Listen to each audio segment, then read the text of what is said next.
Hi, and welcome to Mrs. Pam Reads.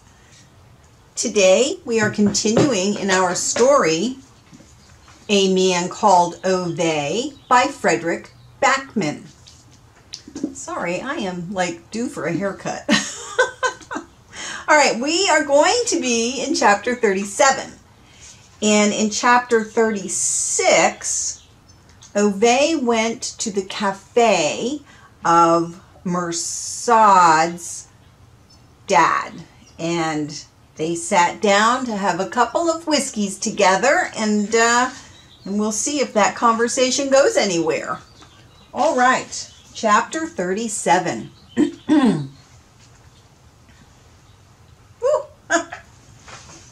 A man called Ove, and a lot of B word sticking their noses in.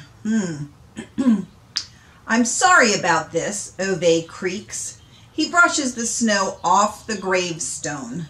But you know how it is. People have no respect at all for personal boundaries anymore.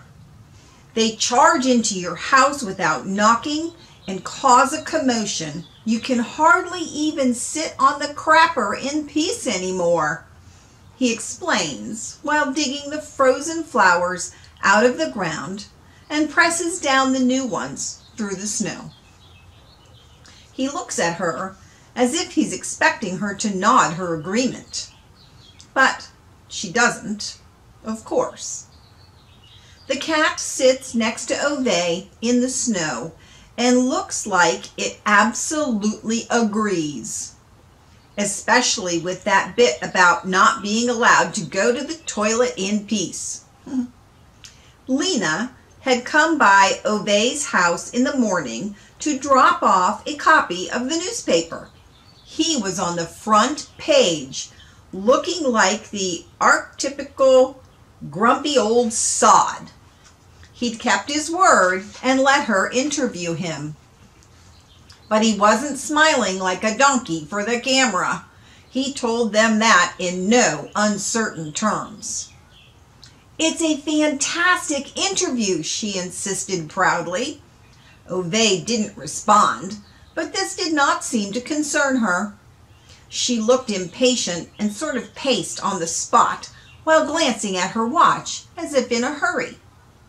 Don't let me hold you up, muttered Ove. She managed a teenager's repressed titter by way of an answer. Me and Anders are going skating on the lake. Ove merely nodded at this point, taking this as confirmation that the conversation was over, and closed the door. He put the newspaper under the doormat. It would come in handy for absorbing the snow and slush brought in by the cat and Mersad. Back in the kitchen, he began clearing up all the advertising and free newspapers that Adrian had left with the day's mail.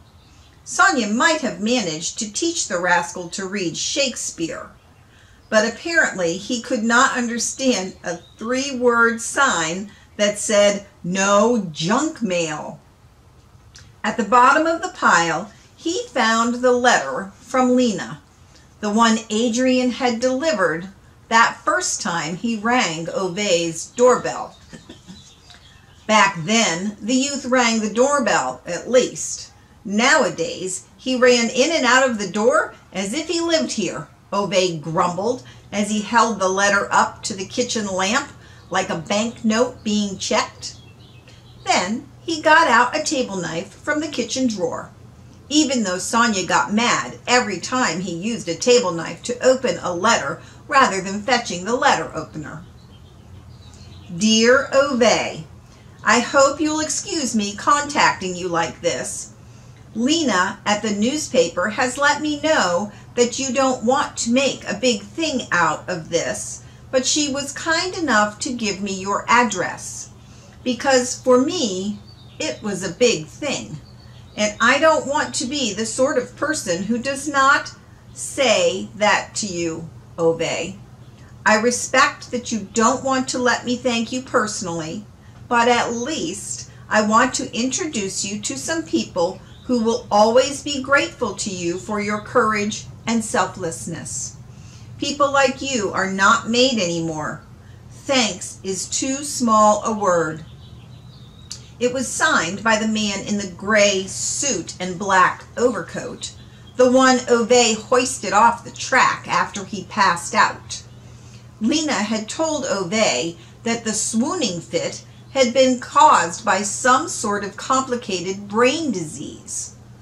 If they hadn't discovered it and started treating it when they did, it would have claimed his life within a few years. "So, in a way, you saved his life twice over," she'd exclaimed in that excitable tone of voice that made Ove regret a little not having left her locked up inside the garage while he still had the chance. He folded up the letter and put it back in the envelope, held up the photo. 3 children, the oldest a teenager, and the others more or less the same age as Parvana's oldest daughter, looked back at him. Or rather, they weren't really looking. They were sort of lying about in a pile, each with a water pistol and apparently laughing until they were practically screaming. Behind them stood a blonde woman of about 45, with a wide grin and her arms stretched out like a large bird of prey and an overflowing plastic bucket in each hand. At the bottom of the pile lay the man in the gray suit, but wearing a blue polo shirt and trying in vain to shield himself from the downpour. Ove threw away the letter along with the advertising, tied up the bag, put it by the front door, went back into the kitchen, got out a magnet from the bottom drawer, and put up the photo on the fridge, right next to the riotous color drawing the 3-year-old had made of him on the way back from the hospital. Ove brushes his hand over the gravestone again, even though he's already brushed off all the snow that can be brushed off. "Well, yes, I told them one might like a bit of peace and quiet, like a normal human being, but they don't listen. They don't," he moans, waving his arms tiredly toward the gravestone. "Hi, Sonia," says Parvana behind him, with a cheerful wave so that her big mittens slip off her hands. "Hi!" the 3-year-old hollers happily. "Hi. You're supposed to say hi," the 7-year-old corrects. "Hi, Sonia," says Patrick, Jimmy, Adrian, and Mersad, all nodding in turn. Ove stamps the snow off his shoes and nods, with a grunt, at the cat beside him. "Yeah, and the cat you already know." Parvana's belly is now so big that she looks like a giant tortoise when she heaves herself down into a squatting position, one hand on the gravestone and the other hooked around Patrick's arm. Not that Ove dares to bring up the giant tortoise metaphor, of course. There are more pleasant ways of killing oneself, he feels, and that's speaking as someone who's already tried quite a few of them. "This flower is from Patrick and the children and me," says Parvana with a friendly smile at the stone. Then she holds up another flower and adds, "And this one's from Anita and Rune. They send lots of love." The gathering turns around to go back to the parking area, but Parvana stays by the gravestone. When Ove wants to know why, she just says, "Never you bloody mind," to him, with the sort of smile that makes Ove want to throw things at her. Nothing hard, perhaps, but something symbolic. He replies with a snort in the lower octave range, then finds, after a certain amount of inner deliberation, that a discussion with both of those women at the same time would be redundant from the very start. He starts going back to the sob. "Girl talk," says Parvana succinctly, when at last she comes back to the parking area and gets into the driver's seat. Ove doesn't know what she means by that, but he decides to leave it alone. Nazanin's big sister helps her with her belt in the back seat. In the meantime, Jimmy, Mersad, and Patrick have managed to squeeze into Adrian's new car in front of them, a Toyota. Hardly an optimal choice of car for any kind of thinking person, Ove had pointed out to him many times while they stood there at the dealership. But at least it wasn't French. And Ove managed to get the price reduced by almost 8,000 kroner and made sure that the kid got winter tires thrown in for the same price. So it seemed acceptable in spite of it all. When Ove got to the dealership, the bloody kid had been checking out a Hyundai, so it could have been worse. Once they make it back to their street, they go their separate ways. Ove, Mersad, and the cat wave at Parvana, Patrick, Jimmy, and the children and turn off around the corner by Ove's tool shed. It's difficult to judge how long the stocky man has been waiting outside Ove's house. Maybe all morning. He has the determined look of a straight-backed sentry posted somewhere in the field in the wilderness, as if he's been cut from a thick tree trunk, and the below freezing temperature is of no concern to him. But when Mersad comes walking around the corner and the stocky man catches sight of him, he quickly comes to life.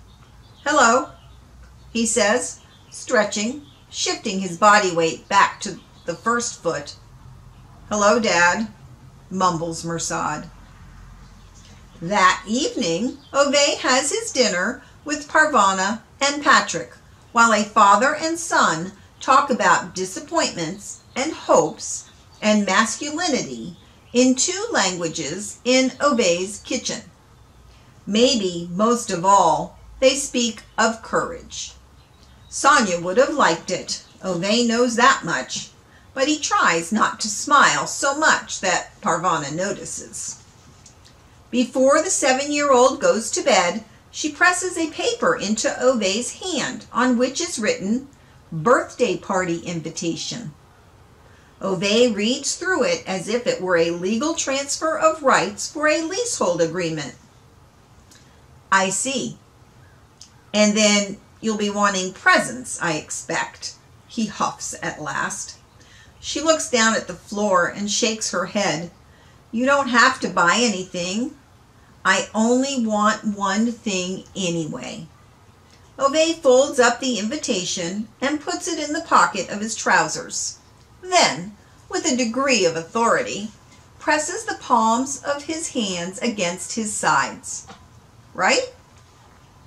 Mom says it's too expensive anyway, so it doesn't matter," she says without looking up, and then shakes her head again. Ove nods conspiratorially, like a criminal who has just made a sign to another criminal that the telephone they are using is wiretapped. He and the girl look around the hall to check that neither her mother nor her father have their nosy ears around some corner surreptitiously listening to them. And then Ove leans forward and the girl forms her hand in a funnel round her face and whispers in his ear, "An iPad."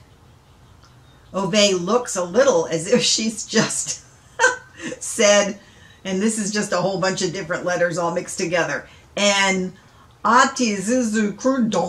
or something like that. There's not a word. "It's a sort of computer. There are special drawing programs for it, for children," she whispers a little louder. And something is shining in her eyes, something that Ove recognizes. And that is the end of chapter 37. I have an idea that the 7-year-old might get that gift, but I don't know. I haven't read it. All right, you guys, I hope you have a wonderful day and that you will join me as we continue with A Man Called Ove.